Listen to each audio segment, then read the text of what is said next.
Good evening.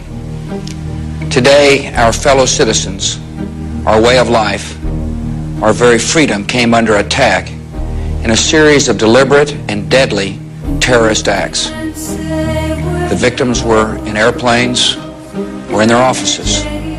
Secretaries, businessmen and women, military and federal workers, moms and dads, friends and neighbors.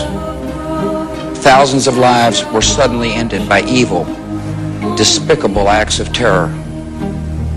The pictures of airplanes flying into buildings, fires burning, huge structures collapsing, have filled us with disbelief, terrible sadness, and a quiet, unyielding anger. These acts of mass murder were intended to frighten our nation into chaos and retreat. But they have failed. Our country is strong. A great people has been moved to defend a great nation. Terrorist attacks can shake the foundations of our biggest buildings, but they cannot touch the foundation of America. These acts shatter steel, but they cannot dent the steel of American resolve. America was targeted for attack because we're the brightest beacon for freedom and opportunity in the world, and no one will keep that light from shining.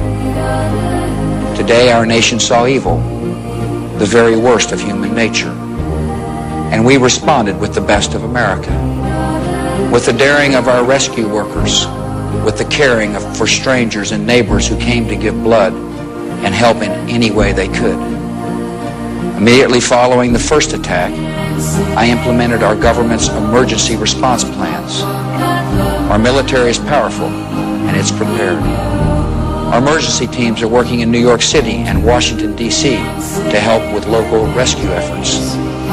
Our first priority is to get help to those who have been injured and to take every precaution to protect our citizens at home and around the world from further attacks. The functions of our government continue without interruption.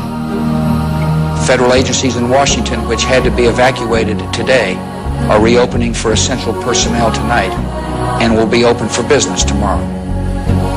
Our financial institutions remain strong, and the American economy will be open for business as well. The search is underway for those who are behind these evil acts. I've directed the full resources of our intelligence and law enforcement communities to find those responsible and to bring them to justice.